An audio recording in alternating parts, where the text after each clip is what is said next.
Hello बच्चों, AIB physics में आप सबका स्वागत है। आज की इस वीडियो में हम एक इम्पोर्टेंट यूनिट रेडिएशन के सेकंड पार्ट को पढ़ने वाले हैं। ये जो है इसके पहले हम जो है 20 क्वेश्चंस कर चुके हैं। ठीक है।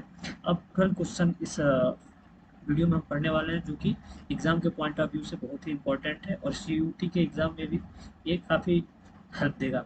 ठीक है, चलिए स्टार्ट करते हैं। क्वेश्चन देखिए, क्वेश्चन नंबर 21 कह रहा है Rayleigh Jeans law hold for. Rayleigh Jeans law hold करता है, ऑप्शन दिया हुआ है longer wavelength, smaller wavelength, all wavelength, no wavelength. ठीक है, तो रेले जीन्स लॉ कहाँ से आता है? Rayleigh Jeans law black body radiation से आता है। कहाँ आता है? ब्लैक बॉडी के ग्राफ से आता है ना, ब्लैक बॉडी के ग्राफ से आता है।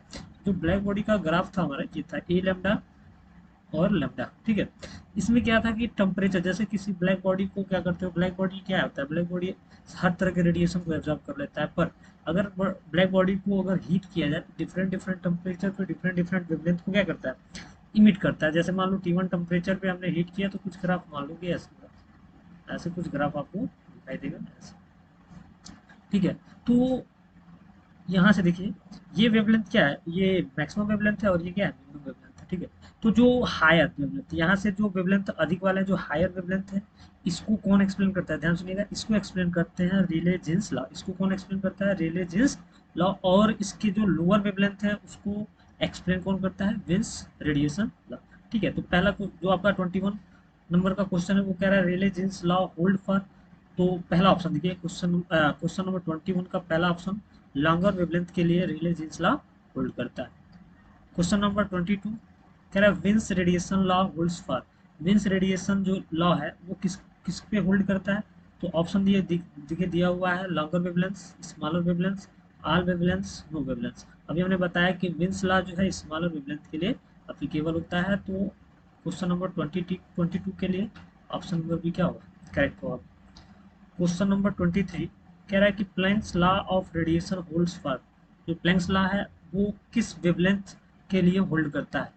तो option number A longer wavelength, B smaller wavelength, C all wavelength और डी कह रहा है नो वेवलेंथ। देखिए प्लैंक्स लॉ जो है हर एक तरह के वेवलेंथ के लिए अप्लीकेबल, मतलब प्लैंक्स लॉ सारे वेवलेंथ के लिए क्या है? अप्लीकेबल। मतलब हायर वेवलेंथ के लिए भी अप्लीकेबल है, लोअर वेवलेंथ के लिए भी क्या होगा? अप्लीकेबल होगा। तो क्वेश्चन नंबर 23 के लिए ऑप्शन नंबर सी क्या होगा? करेक्ट होगा। अगला question, question number 22 sorry 24, question number 24 देखिए क्या कह रहा है। कह रहा है कि the following substance absorbs thermal radiation. In following substance, जो सब्सटेंस दिए हुए हैं जैसे NaCl है, KCl है, ग्लास है और सोडियम ब्रोमाइड, तो कह रहा है कि इसमें से कौन सा सब्सटेंस जो है थर्मल रेडिएशन को एब्जॉर्ब करता है? तो ऑप्शन नंबर सी ग्लास क्या करता है? थर्मल रेडिएशन को एब्जॉर्ब करता है। क्वेश्चन नंबर 25 कह रहा था emissive power of the surface of a body does not depend upon. जो इमिसिव पावर है किसी भी सरफेस का, वो इनमें से कौन सा है जिस पे डिपेंड नहीं करता है? देखिए जो इमिसिव पावर है वो उस सरफेस के टेम्परेचर पे भी डिपेंड करता है, उसके नेचर पे भी डिपेंड करता है, और वेवलेंथ ऑफ रेडिएशन, जो रेडिएशन इंसिडेंट हो रहा है उसकी क्या वेवलेंथ है उस पर भी इमिसिव पावर डिपेंड करता है। पर ऑप्शन नंबर डी देखिए कह रहा है टेम्परेचर ऑफ सराउंडिंग। तो जो इमिसिव पावर होता है वो सराउंडिंग के टेम्परेचर पे डिपेंड नहीं करता है। इसका मतलब ये है कि इसमें पूछा हुआ कि इमिसिव पावर किस पे डिपेंड नहीं करता है, तो टेम्परेचर ऑफ सराउंडिंग। तो ऑप्शन नंबर डी क्या होगा? सही होगा। क्वेश्चन नंबर देखिए 26, क्वेश्चन नंबर 26 क्या कह रहा है? कह रहा है the radiation enclosed inside N isothermal cavity depends upon. अगर कह रहा है जो रेडिएशन है किसी इनक्लोज्ड बॉडी के अंदर एक कैविटी में है तो वो किस पे डिपेंड करेगा? तो कह रहा है कि टेम्परेचर पे डिपेंड करेगा, नेचर ऑफ इट्स वॉल पे डिपेंड करेगा, मतलब उसके जो वॉल है उनके नेचर पे डिपेंड करेगा, nature of body placed in it, उस बॉडी पे डिपेंड करेगा जो इंक्लोज्ड में प्लेस किया गया, रखा गया, और ऑप्शन नंबर डी कह रहा है साइज ऑफ कैविटी। देखिए जो रेडिएशन होगा वो डिपेंड करेगा टेम्परेचर पे। तो क्वेश्चन नंबर 26 का जो करेक्ट आंसर होगा वो हो जाएगा इट्स टेम्परेचर। क्वेश्चन नंबर 27 कह रहा है the number of allowed modes per unit volume, ये आपका क्या है? वॉल्यूम है ना, per unit volume in the frequency range nu to nu plus d nu is. जो रेडिएशन का जो मोड होता है ना, उसकी नंबर ऑफ अलाउड मोड्स होता है पर यूनिट वॉल्यूम, और फ्रीक्वेंसी दिया है nu to nu plus d nu. वो कितना होता है। तो देखिए पहला ऑप्शन दिया हुआ D N is equal to 4 8 nu square D nu upon C cube, और ऑप्शन नंबर बी कह रहा है कि D N is equal to 8 pi nu square upon C cube D nu. Option number C है D N is equal to 4 pi nu D nu upon C Q.